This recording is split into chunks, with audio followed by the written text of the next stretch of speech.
అభిమానం కాదు, మనం ప్రేమించే నాయకులను మనమే గాయపరుస్తున్నామంటే నమ్మగలరా? నమస్తే, నేను జర్నలిస్ట్ వేణులంక. ఇంట్రెస్టింగ్ అప్డేట్స్ కోసం నా పేజ్ని ఫాలో చేయండి.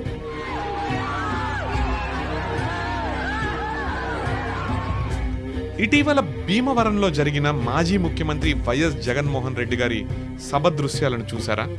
అభిమానులు ఒక్కసారిగా చుట్టుముట్టడంతో ఆయన స్టేజ్ మీదకు వెళ్లడమే కష్టమైపోయింది.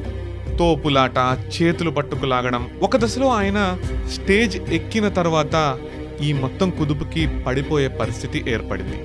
ఏపీ డిప్యూటీ సీఎం, జనసేన అధినేత పవన్ కళ్యాణ్ కూడా అభిమానులతో ఇలాంటి సమస్యల్ని ఎదుర్కొన్నారు. అభిమానులు గట్టిగా పట్టుకుని లాగడంతో పవన్ భుజానికి గాయం అవడం, ఇటీవల దానికి శస్త్రచికిత్స చేయించుకోవడం కూడా జరిగింది. నిజానికి నాయకుడిని ప్రేమించడం గొప్పే, కానీ ఆ ప్రేమ, ఆప్యాయత ఆయనకి గాయాన్ని, బాధని తెచ్చిపెట్టకూడదు.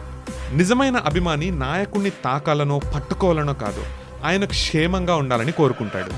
ఈ విషయంపై మీరేమంటారు? ఇది అభిమానమా లేకపోతే వెర్రి ప్రేమ? కామెంట్లో చెప్పండి.